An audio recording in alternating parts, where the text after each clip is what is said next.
Welcome to Weekly Wings, your go-to podcast from dronelife.com, where we soar through the latest in drone technology, regulatory updates, exciting innovations. Each week, join Samuel, Terry, and I as we navigate the drone industry, offering expert insights, interviews with key figures, and a bird's eye view of how drones are shaping our world.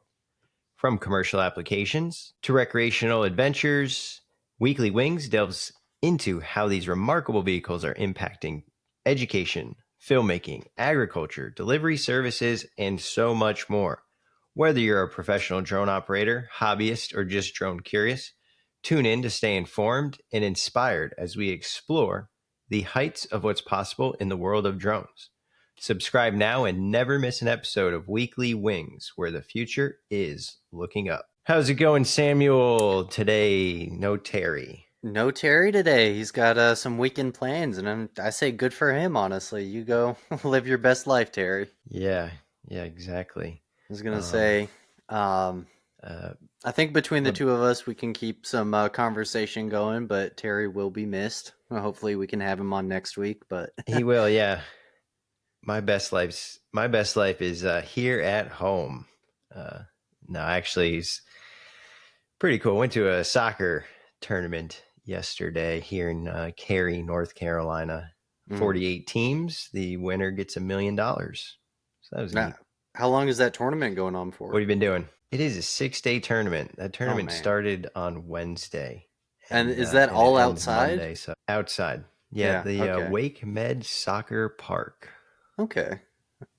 Man, it's going to be hot, but You a soccer fan? Not too into soccer. It's fun. I've played it. I've watched it. It's good, but I don't know if that's my first choice, especially in the heat right now. But it's a good way to pass time.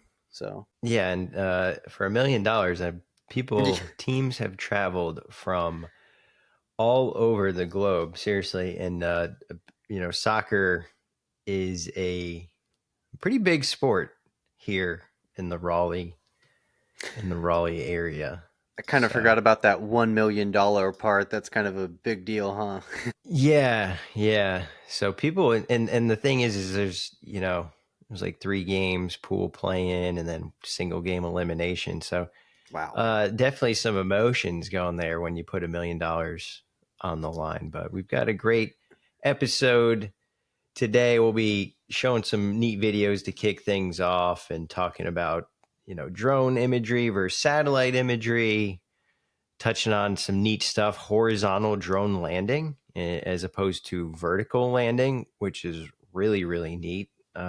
An event that'll be coming up later this year in Miami, Florida, that we wanted to mention in case there's anybody in that Florida or Southeast United States area looking for a drone conference to attend later this year. We'll talk a little bit about SpaceX and the Starship launch that recently occurred. Got the Starship right here. That was really awesome. And then we'll end things up in the regulatory corner, just talking about some recent updates. But to kick things off in this episode, let's see. I've got the video here. I'm going to share this screen. This is just for the folks that end up watching here on our YouTube with the visual coming up. Was watching the UFL football league here that's playing during times that the NFL is on break. Folks still trying to get their football in. So this video right here, we've got a drone. The quality is terrible here because I've got it on a Google Drive, and we'll work on getting better at that. But to play this again, what we're seeing is just like an Avata, I believe this is, drone flying alongside a wide receiver as he catches a pass, slams into a defender, running him over, and then just absolutely scores a touchdown.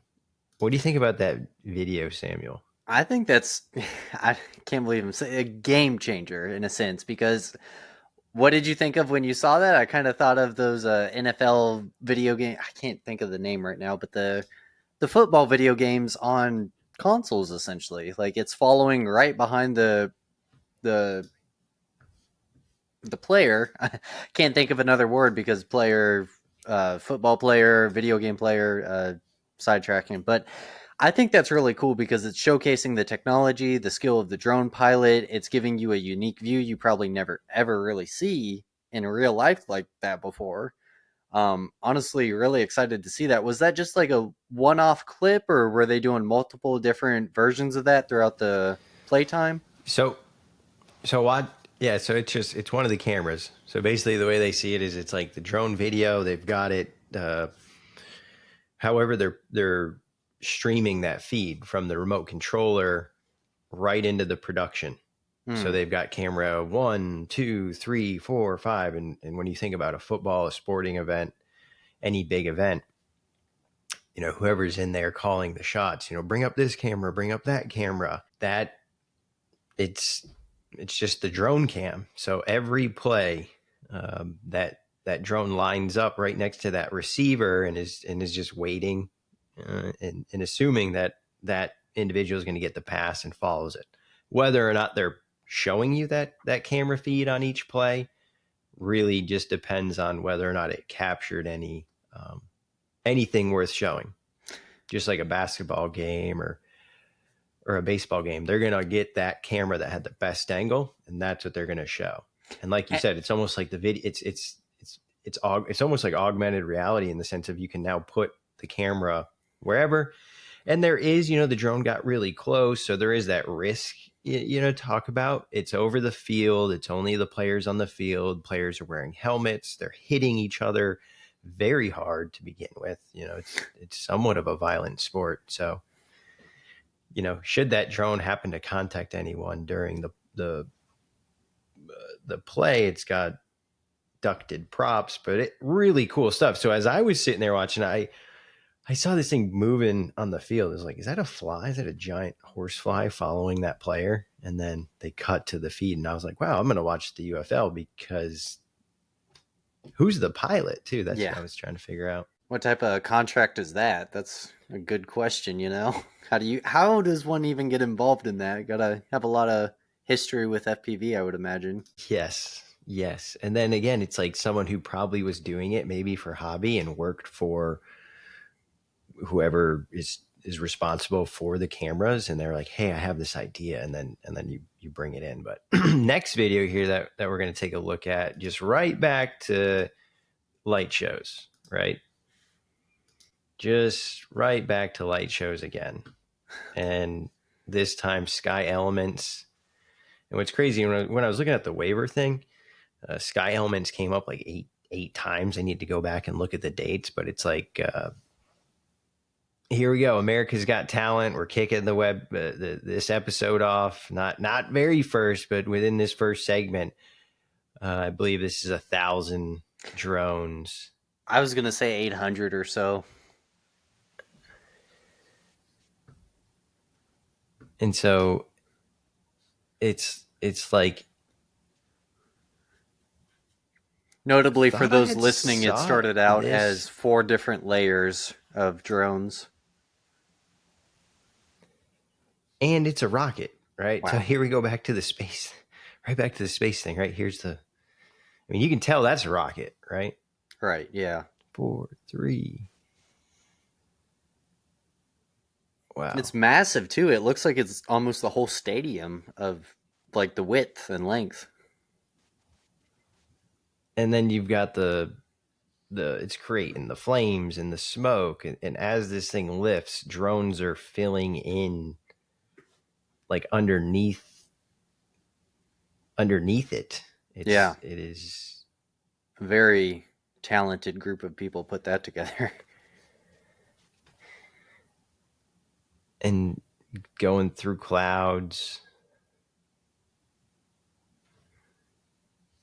It's Yeah. cool too because it looks like as that rocket is passing by the cloud drones, the cloud actually turns off its lights, so it gives that impression of like the cloud is behind the drone, and then you have clouds in the foreground that make the rocket ship lights turn off. So you're giving that really cool vision of depth and perception and whatnot.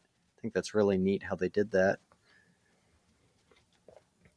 And then they just showed like the boosters breaking apart, the star that was on top. There's your space guy planting the good old American flag. Where was this show? Oh, look at that. Is that I Simon? think that's Simon. Yeah. Simon's face, man. A little uncanny, huh? It looks just as bewildered as us. Yeah. That is that's pretty cool. Where I don't know. I That's a believe good Simon's question. Australian, so I don't know if this is like his show. America's Got Talent, though, No, so this is in the that's US though. I know they have a yeah, no, they have like a Australian version, and then I think it said there was a press of the golden buzzer, and I don't know. Very cool stuff. Drone light shows. one every 2 days week, ago. huh? So like I'm pretty sure this just came out, but yeah, I thought I saw drone light shows on America's Got Talent like last year, 2 years, 3 years ago.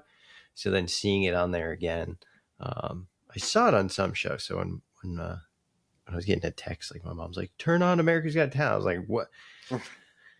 I first of all, I'm not even sure what channel that would be on because I know it's not going to just pop up on my the shows that I watch. So I was like, "All right, it's probably pretty cool." But then watching it, it's like, "Oh, it's a rocket launching." So Yeah. drone light shows, it's here. They're here to stay, and it's really incredible how we joke and laugh that what's the next between now and next week, somebody's going to do something with drone light shows. Hopefully it's nearby, and I'll buy a ticket and go see it. Yeah. See what North Carolina has in store for drone light shows? What pops up? You willing to travel out of state to see one? Depending on how close you are, I suppose. Yeah.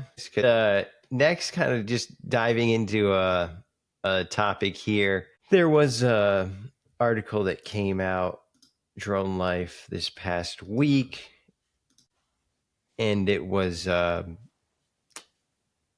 discussing drone imagery versus satellite imagery for utility grid inspections, um, written by Caitlin Albert-Toley, the co-founder and CEO of Buzz Solutions, involved in infrastructure inspections, visual infrastructure inspections, but just one of those things that kind of stuck out. I think the quality of both is improving very quickly. Satellite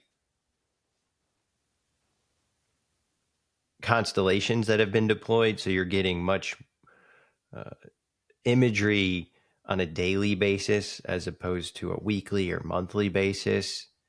But even though we're getting imagery from satellites, you know, on this daily basis, the quality is still like what's noted here in the article as far as limitations. There's still poor photo quality and resolution when you compare it to drones. Hmm.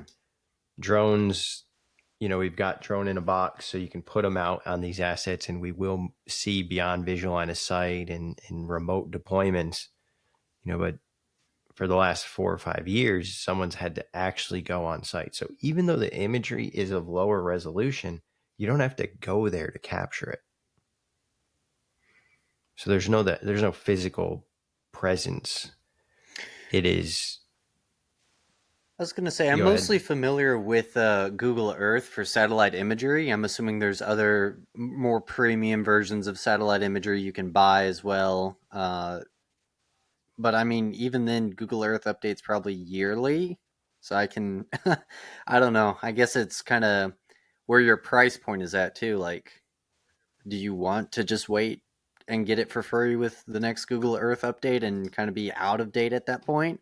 Or do you want to just throw a drone up and kind of quickly get what you need at a rather nice resolution and what feels like a premium product? But I guess it's really kind of what the purpose is you're doing it for. That article was pointing out some really decent stuff in terms of like, hey, what are you looking for those fine details that you won't be able to see on the satellite imagery? Because that's a good point as well. And like infrastructure is the area that you're trying to view, right? How large is it? So the balance between the size of the area that can be covered, how quickly it can be covered, and then the level of detail that you need to see.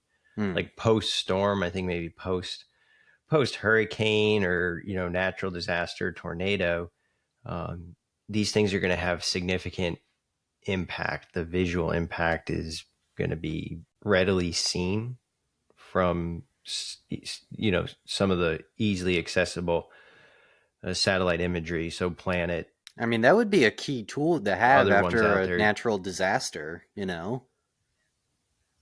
Like, that'd be incredibly Yeah, beneficial. absolutely.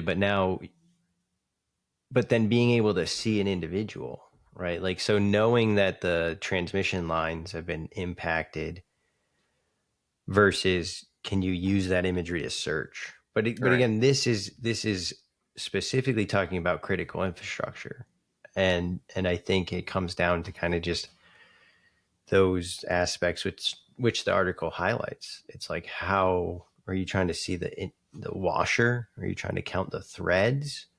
Or are you trying to see that the asset is still intact? Right. And what's really neat is, and one of the more important things that the article highlights is satellites have advanced quickly, but once these satellites are deployed, they're pretty set in capability.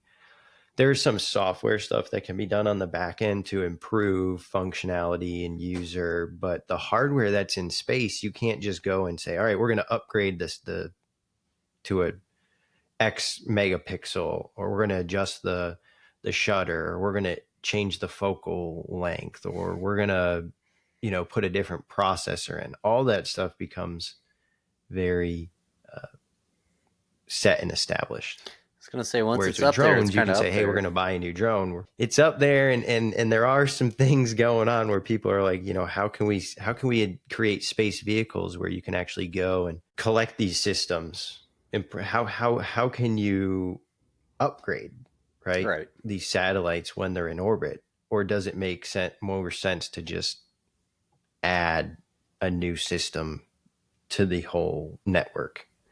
So yeah, really neat article. I think utilities, and with part 108 and the beyond visual line of sight for, the article highlights like 500, 700,000 miles of transmission lines in the United States. And those are significant numbers, and no individual has ever covered all of them because some of it is super hard to access and maintain visual line of sight, right? Because you Right. physically can't get there. So Not it'll currently. be really cool to see how drones, not currently. So neat thing that we're introducing here in more of the tech spotlight for drones is when folks think of drones, they think more like the helicopters, not like your airplanes here that are taking off horizontally, needing a lot of ground space to build up that momentum, or in order to stop that momentum. It's the vertical That takeoff. quadcopter takeoff. And we've seen, yeah, helicopter, quadcopter, hex, any of this where you're coming vertically, and it requires less space and allows you to clear obstacles. So you can come in and lower, but as right wind starts to push you left and right, how much ground space do I need, and what happens if I do move left or right? So recently, this is the first time I had seen it, is horizontal drone landings. Hmm. And in Japan, you've got the Japan UAS Industrial Development Association.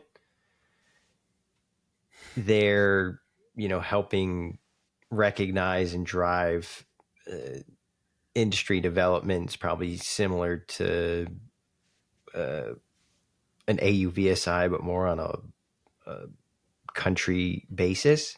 Hmm. And there's a university, right? University in Japan that's Just doing curious if you're gonna research. try to pronounce that. The Sendai-based Tohoku University's Tough Cyber Physical AI Research Center It's a recently mouthful. announced that they patented it is multi-drone landing technology Eaglesport, which stands for Efficient Aerial Vehicle Guide with landing, loading, leaving, enabling systematic port. Now that's a lot. Yeah. And it significantly improved landing in wind tunnel testing at the Fukushima Robot Test Field. And it is like a rail system. So there are some images here on the screen. When we look in, it looks like we've got a Mavic 2, possibly based on the prop guards and the coloration here. And you can see they've added like it's like a hanger, for lack of better terms. They've just attached a pole to the top of the drone. Right. For And the as this testing aspect. drone, for the testing aspect, and they're flying, the drone would just fly right into this kind of guide system. And so it's much like the dock, the DJI Dock 2, where it has like that V shape. So as the drone sits down, it kind of forces it into the cradle. This is like turning it horizontally, and as you fly the drone in head first, it connects to this rail system, motors shut off, and then it just hangs like a shirt in a closet. I think the article is also pointing out one of the really cool beneficial parts of it is just how much it can land more cleaner, probably safer too, as opposed to the vertical drone. Since it's flying the way it is, it's not going to be buffeted around. It won't struggle as much. So I'm curious to see a video of that. I don't think there are any just And yet, we've but seen no, and we've seen like you could pull up videos we've integrated. We meaning the world has put landing pads on boats and rooftops and all sorts of locations in tight environments where these helicopters can come in, but you have those wind limitations. And by maintaining that forward momentum, right, you're flying in, it's just how much margin of error if you do go up or down or so I think like you're saying, it's getting at as you're landing vertically, you're bleeding off your thrust. In order to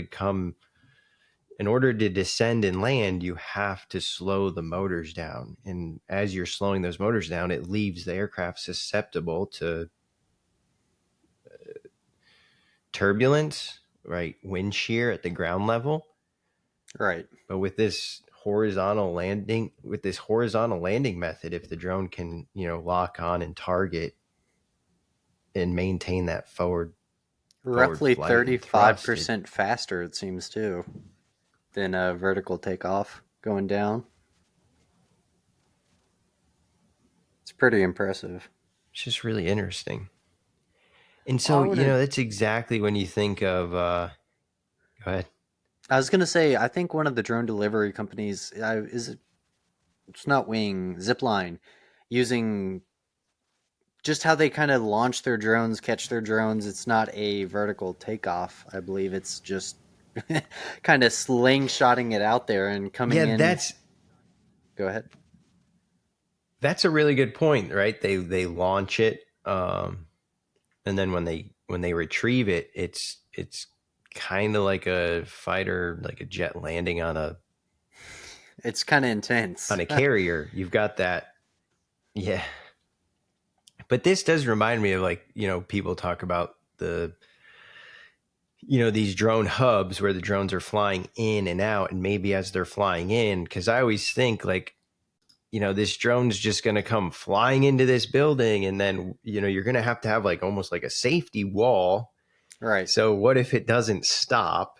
And maybe as these things are flying into the buildings, they're actually flying in and being, you know, collected on a track. And that track system could even provide the power for the recharge and then guide it through the building. Man, Yeah, kind of like we need to get work over off there to some of that Japan, excess because it's energy like, that it's brought in, you know? yeah, and then if it's carrying, it mentioned deliveries. Like if it actually has a payload, it could just then bring the drone right over to either to the location that needs it, or it could bring it to the station where it releases the payload, and then it gets cycled back to collect and then launch again. Yeah, this is so cool. This industry is awesome. I wasn't expecting that out of Japan either. I don't know why specifically, but it just I you wouldn't think they would have a whole lot of horizontal space to be testing something like that. You know, you would think it would be a much flatter, broader, spaced out area. It's not what I think of when I think of Japan. Yeah, yeah, that's interesting. And even then, if you don't have a lot of space and you're trying to get into like a vehicle, like instead of on top of it, if you're trying to enter into like a mail slot, I Mm, guess it's just a way to really capture the drone. right. Yeah. Horizontal landing. It's like this always has to happen where it's like the whole value, you take the whole benefit and then just flip it over. And maybe Yeah. we're maybe I say we're maybe I'm making a bigger deal of horizontal landing, but it certainly got me energized. Well, when I think of, like kind of like how you mentioned before, when you think of drones, I think of a quadcopter, hexcopter, kind of like we said. I feel like it's a very niche part of the industry slash just in terms of our environment where people know of horizontal takeoffs with drones, maybe for model airplanes and things like that. Yeah, that's something. But for the most part, people are just doing VTOLs. So to see some horizontal takeoffs be coming into the play and actually change things up, that could be pretty interesting. Yeah, I'm ready for it. So before I guess jumping into the next topic, just to kind of, for listeners wondering and curious, if you could just, Samuel, tell us a little about I don't know, your background. uh what did you what are you going to be when you grow up, or like, well, what uh you know Kind of some how did you end hobbies, up some here, interests, or not passions, necessarily? things like that, I'm assuming. Yeah. Yeah. As you guys know, named Samuel Stansberry. I've been in the drone industry for 6 years now. Got in around 2018. Was flying. I technically, I don't know when you want to count it, but I got my license in 2018 and I was flying in 2017. And I got into it because I saw a YouTube video about it and I thought, hey, that's pretty neat. How do I do that? So I started reading up on drones and honestly, I kind of fell down a very small rabbit hole that turned into a much bigger hole. I found out about drone delivery. I found out about mapping missions. I found out about cinematography with drones and just all these different aspects. The initial pull was just like, hey, I want to shoot some stuff with drones because at the time I was doing some photography and I was like, I want to up my game. What can help set me apart from other people?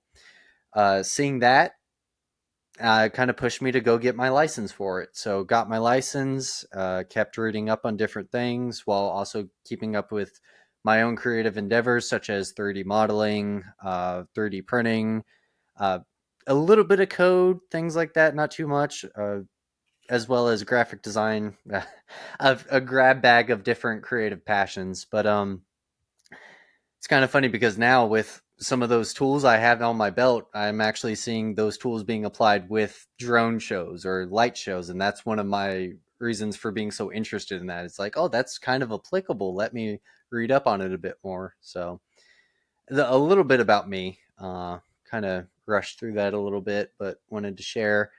Uh, yeah, I'm currently working in the drone delivery field right now. So excited about that.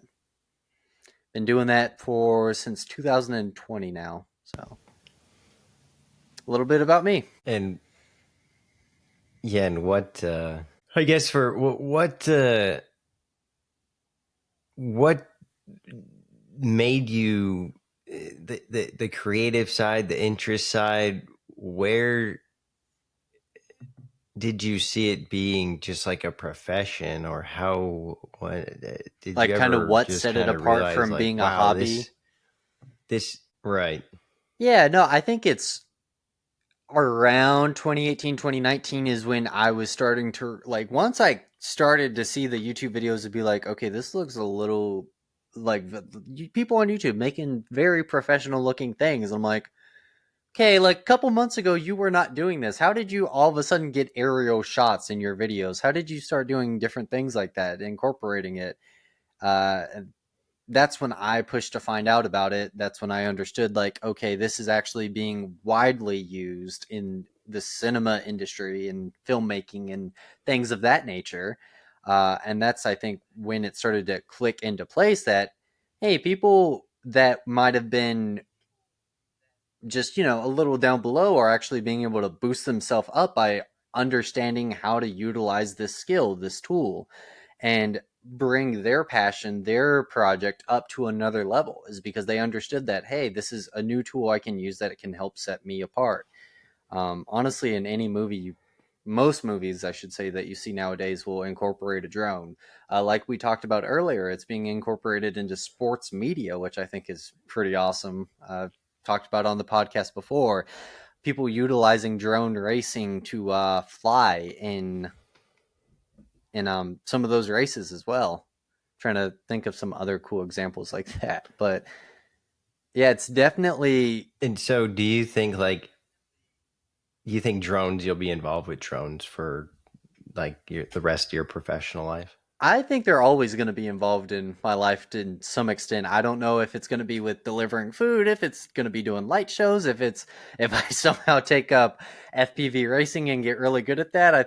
I don't know if that's still in the cards for me, but I'd love to be able to get my hands on that and at least try to get some really cool footage because I've seen some really cool stuff come out of that. I think they actually do one of the new Mission And, Impossibles, but I could be wrong.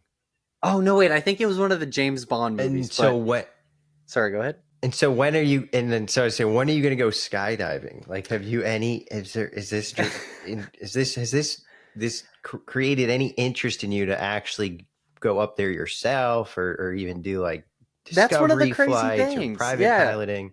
Yeah, no, that's one of the really cool, crazy things is like I was looking at 107 a couple, 4, 5, 6 years ago and just being like, aeronautics, why do I need to know about that? Aviation, all this stuff. And then I'm looking at sectional charts and understanding like, okay, this is how planes fly. I've been up in passenger planes with other pilots now and being like, okay, this is next level. This is cool. Understanding like terms like CFI and I'm like, that's weird. Why do I need to understand about that stuff? But no, it's definitely kind of pushed me into more so the aviation industry as well, and just having a newfound passion for like, oh wow, I maybe not necessarily as related to aviation, but yeah, I kind of do want to jump out of a plane at some point and just like get that feeling and understanding that experience, and that just sounds really cool. So it's on the list. I don't know when it's going to get done, but it's on the list. What about you, Paul? Have you jumped out of any Because planes? I'm No, no, no. I don't know. I just there is my mind is just well, it's mostly regularly thinking about what could go wrong, Right. right? And like the risk mitigations. Yeah, like the degree that my mind recognizes risks in order to not be afraid, but like how do you mitigate that risk? Right. And when it comes to like the jumping out of the plane part, the risk is your parachute doesn't open, your main parachute, and you've got your reserve chute for that, and then that's it. So and then other than that, what is the risk? Right. I And but mean, it's I a just very one question. significant. It's like Heard of the term YOLO? yeah, Okay. Okay. Cool. but but again, it's like the likelihood very low, severity likelihood of the double chute failure low, severity if it happens is just like guaranteed Well, I think it's death, also right? There's it's you know, like I do want to preface and that but I'm not quite at that level of a PPL private pilot license.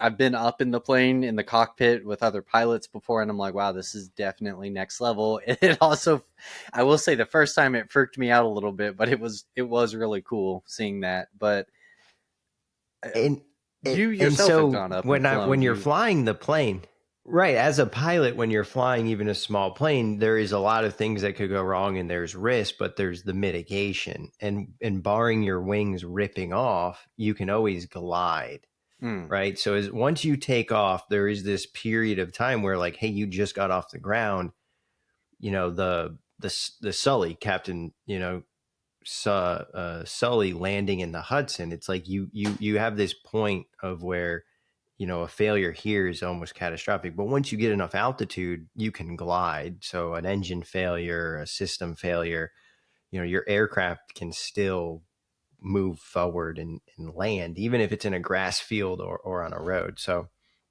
yeah, I don't know.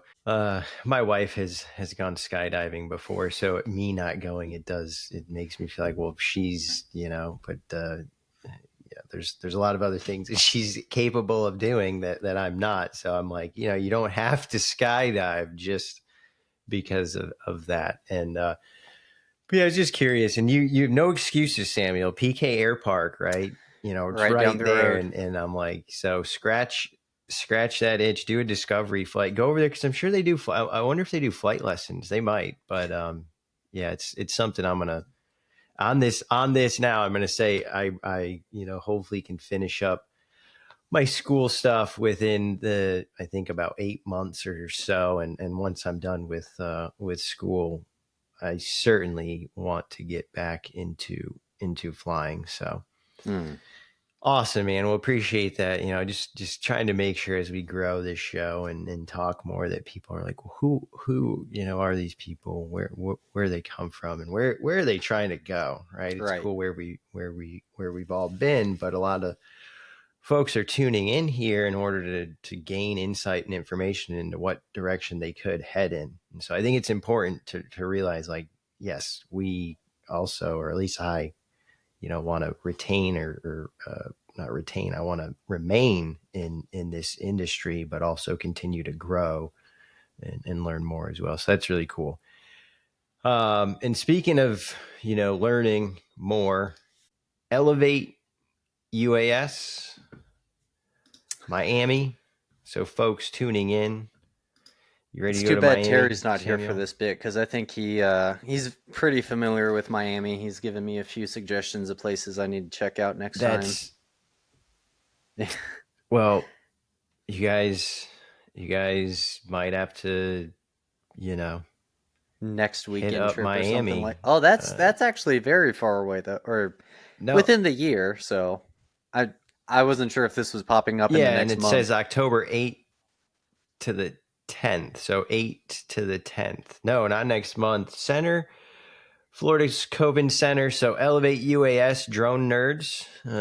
Many folks in this industry are familiar with drone nerds, drone uh, sales company. They last year, I believe it was last year, they launched their Elevate UAV conference.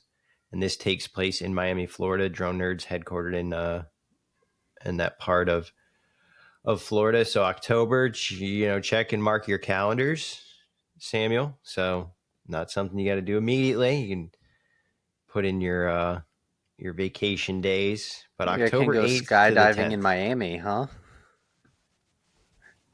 Yeah, with Terry, he probably knows the spots. Networking, or even not just even not just skydiving. Just to go back, like anything, because now that you're going to go to Miami, you could get on the back of one of those boats. You know how they like have a crank on the boats, and like you like they slowly like lift you up, so it's like they drag you along. But just like the aerial perspective, it's cool to see from a drone, but to like and here's the guy who's not been skydiving. It's like I'm talking as if I've flown through the air, like just but in a small aircraft flying around at 1,000 feet, 2,000 feet. It's a really neat experience. So just yeah, you know, I think it's also worth noting too paragliding, is I don't know anything. about you, Paul, but I am definitely afraid of heights. So I do want to do it. I want to have that experience, but yeah, I'm just a little nervous too.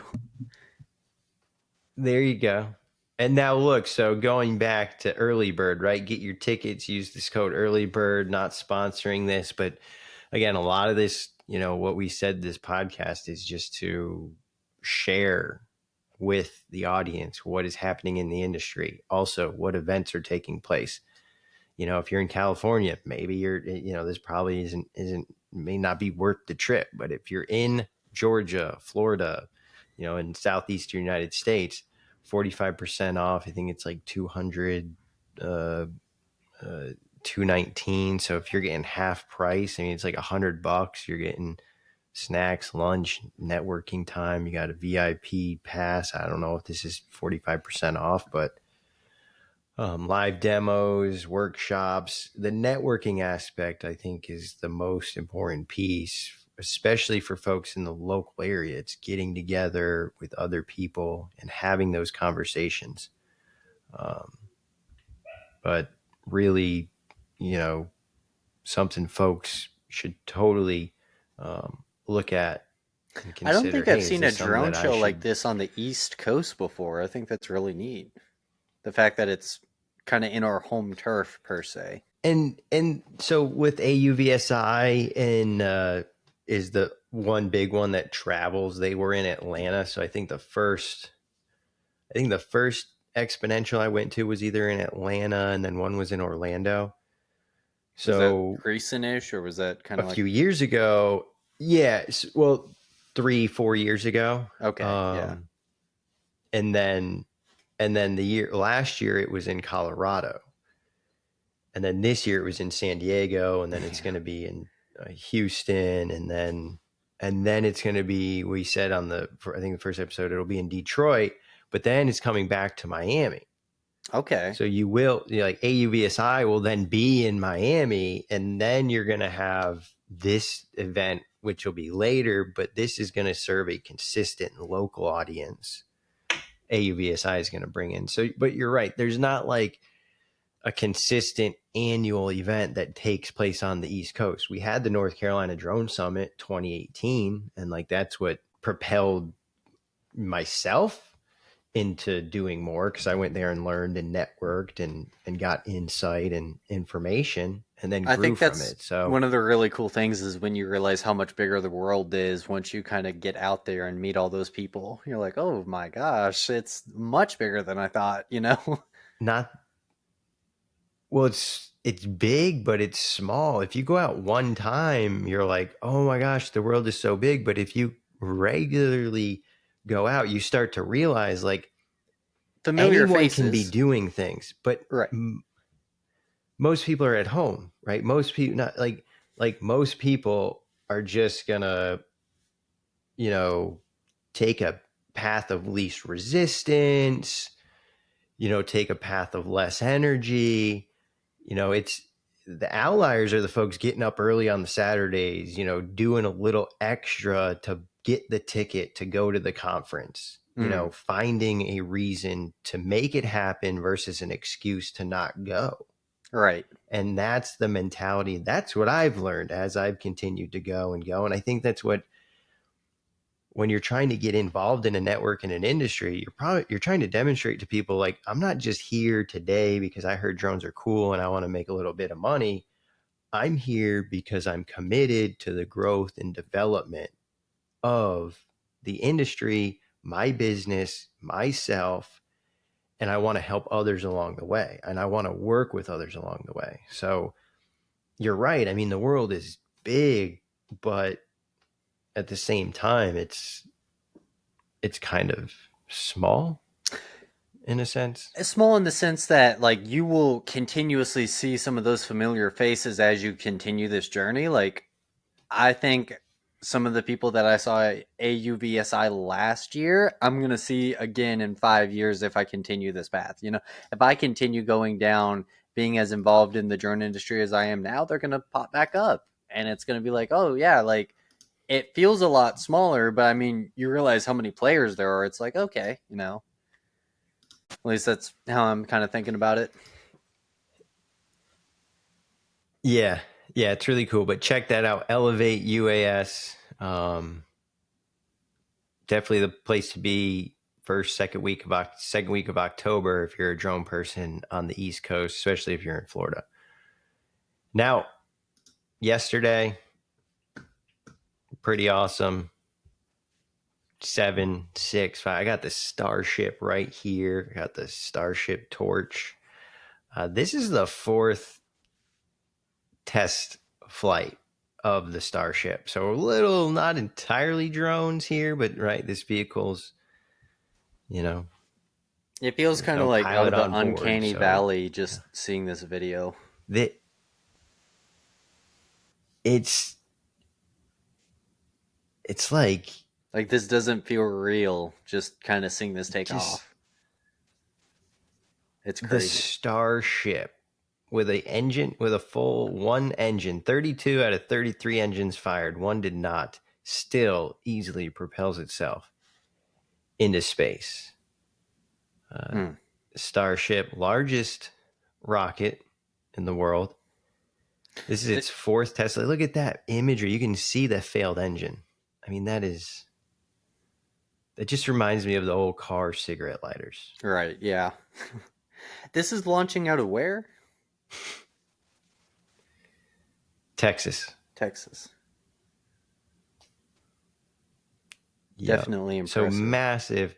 This is the fourth flight of the Starship. The first three, lots of information was learned by SpaceX, but all three previous flight tests ended in uh, rapid unscheduled disassembly.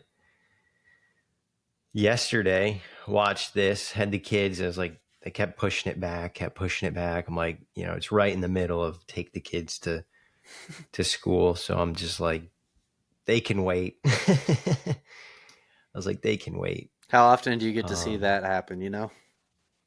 Live, I should say. right. So I'm telling them, like, this is a rocket, and they see it on the TVs, the countdown's going, and they grab their little rocket, toys they have. I was like, this is so cool, and they're doing it. So I was like, oh, here we go. So they kept pushing it back, but positive separation. The booster separates successfully. Uh, you see here, it floats back. It lands back in the ocean. It does. Oh, right here, perfect click. You can see it's all situated exactly as it's supposed to be. This is a giant. Look at this thing. It's right above the, and then it touched down and it just tilted and fell over. Hmm. And so I'd imagine on the fifth test flight, we should see, an attempt to actually land that booster back onto a surface. And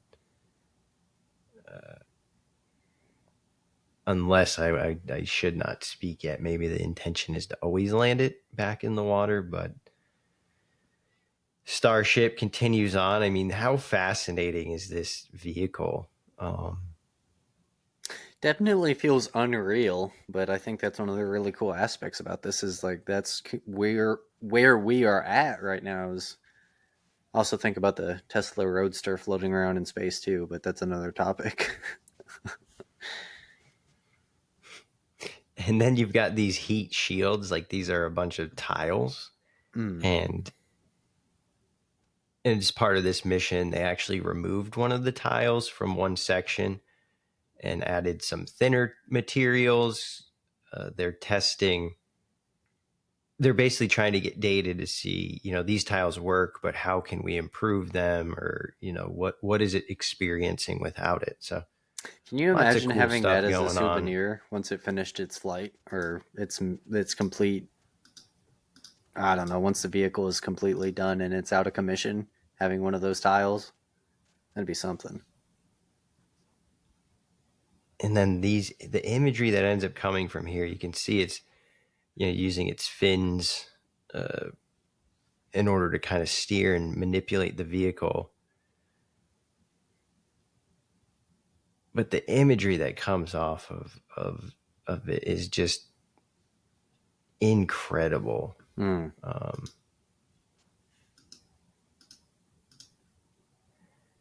and then this is, the vehicle's re-entering. So it's never done this before. The vehicle this size, the Starship itself, it's always uh, disassembled itself, right. unscheduled, rapid unscheduled disassembly, right? A little explosion there.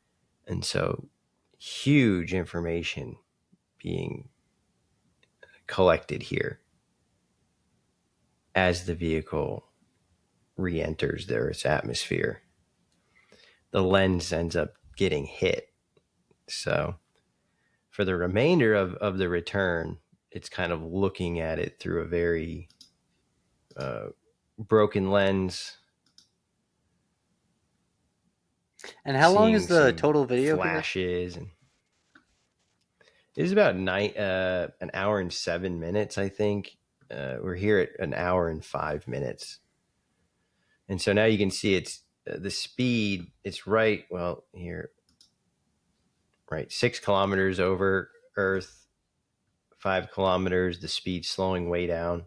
Hmm. Um, and then the vehicle attitude. So you can see it's basically falling like on its side Right. back to Earth. And the lens here was struck. So now it's 3 kilometers. You can see the speed's really slowing down. And then on the screen, we're looking at the telemetry. So it's really cool. It is neat. You're looking at things that, drone pilot, your speed, your altitude, Seeing all your what is your stats. attitude? And you can see now that you can see the nose oscillating, and it's a kilometer over the ocean right now. And it's Okay, going so that's like an 368 accurate kilometers an depiction of hour. where, like, how the gyroscope for the vehicle is.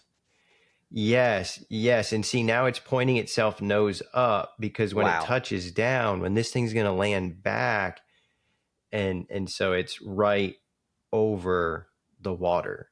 This Right. thing is nose up. It just situated itself, and now you can see you could see the little water, and really hard to Yeah, I kind of to wish tell there's with another the camera we lens could. there. Yeah. Still, though, just watching that Gotta have telemetry, that. that's super impressive. Gotta have that backup camera. Gotta have redundancy. So an hour and 6 minutes from takeoff to touchdown, and it's really neat because, like he says and mentions here, is this vehicle, the largest rocket in the history, right here. This is Starship, and then the booster attached to it. It took off from Texas, went into space, and then came back and touched down in the Indian Ocean. This Hmm. massive object moved itself from Texas to the Indian Ocean, and Wow. so cool. Just really really neat. On the fourth time it's flown, so really really exciting there. One hell Thoughts, of a way to move space. things, that's for sure. Take this object and Yeah, just one hell of a way to move things. yeah. Yeah, fill it up. They're like, oh, we're just gonna go half full on this one. It's like, no, we're gonna, if we're gonna launch this, let's make sure we fill it all the way up. Right. And so, really, really great episode today.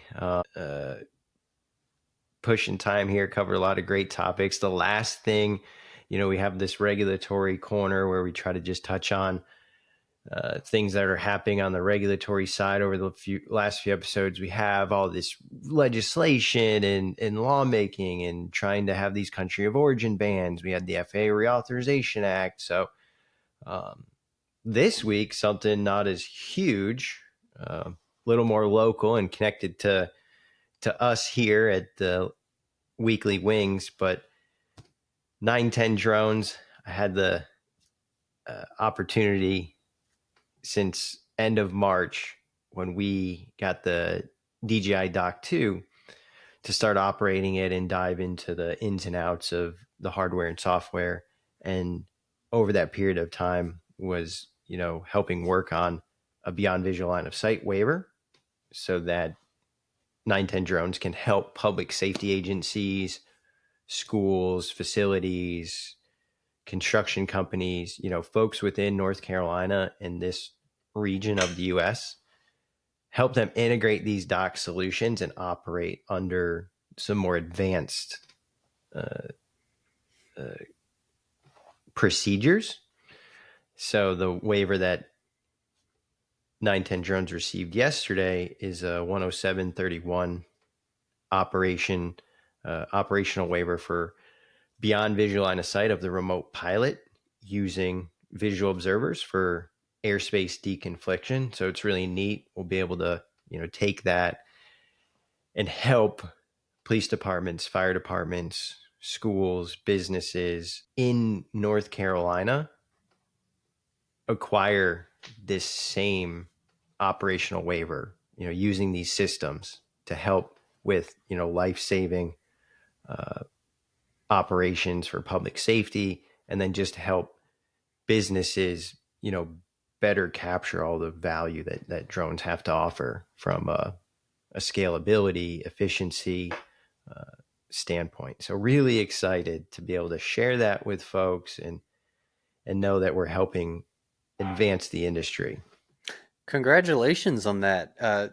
Just kind of listening to what you had said, is that's not specifically just for emergency services that you're providing, it's other businesses as well? Yeah, so 910 Drones is working, here in North Carolina, primarily, working with schools, high schools, universities, community colleges, public safety, police, fire, emergency management, and then folks in the construction, surveying fields, but also helping folks across, all industries integrate this technology. So anyone or any organization looking to integrate drone dock systems and acquire those advanced waivers beyond visual line of sight, ops over people, yes, we are here to help. I'm excited to see that. It sounds pretty exciting. Yeah, it's going to be really neat with everything, light shows and horizontal landing. It's really cool. I'm TLDR, everything we really talked just about excited. today. Yeah, 100%. Just really excited to see, because in 8 years, it's just week after week, month, day, year. It's just like one thing it just continues to develop and improve upon the previous. So in 5 years, 10 years, it'll be really, really cool to see what sorts of systems and these dock and beyond visual line of sight, the hardware, the software, the regulations that are coming out, it's going to enable and facilitate things that we haven't even thought of yet. I mean, that's just history and technology and development of any society, as people are going, well, we didn't think about, well, you couldn't have thought about it because the means to make it happen didn't even exist. It's Right. not until you see something for the first time and now you go, oh, wow, we could do this with that. So really cool. It's been a great episode here. Played some really neat videos. The UFL is integrating drones into their footage for capturing those big passes. UFL is definitely doing some things. You always got the new entrant that's trying to change the game, right? And mix things up versus the incumbent. So I was also thinking, how long until we see this in the NFL, and will we see it in the NFL, or do they see it more as a risk and something that they don't have to use because they already have viewership? So it will be neat to see that. Drone light shows made it on the agenda again. America's Got Talent. I Sky didn't even Element do the drones, story this time. congratulations. Yeah. Nope. Drones, drone versus satellite imagery for utility inspections, transmission, power, and energy. It'll be really neat to see how both drones and satellite imagery work together to make sure that our power and our lights stay on. With all this advanced capabilities, there's really no reason, right, for the utility companies to not be, keeping our power coming to our houses. So horizontal landing drones that can kind of enter in like the Starship or whatnot. Your Star Wars type capabilities. Check that out. Elevate UAS drone nerds happening in Miami in October. Look it up. If it's something you can attend, do it. Great network, learn, educate yourself.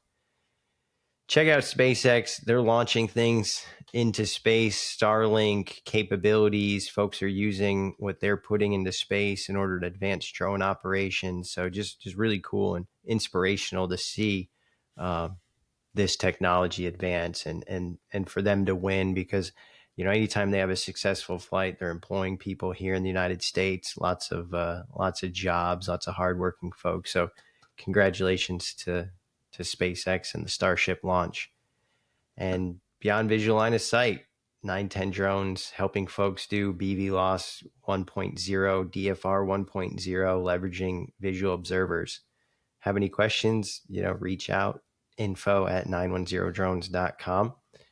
And any questions, drop them here in YouTube. I know we've got the videos posted on there. So if you have any questions or comments, leave them below in that section. Shoot an email to Miriam@dronelife.com, or you can email Paul Rossi at 910drones.com. We really appreciate everybody tuning in.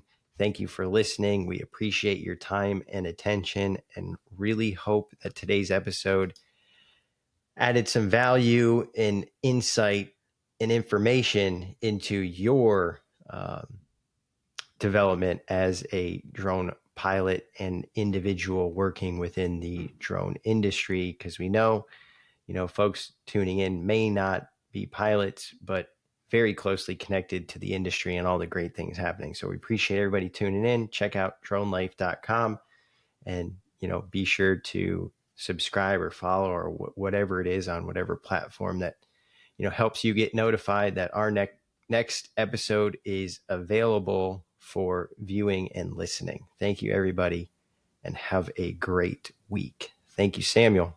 Fly safe.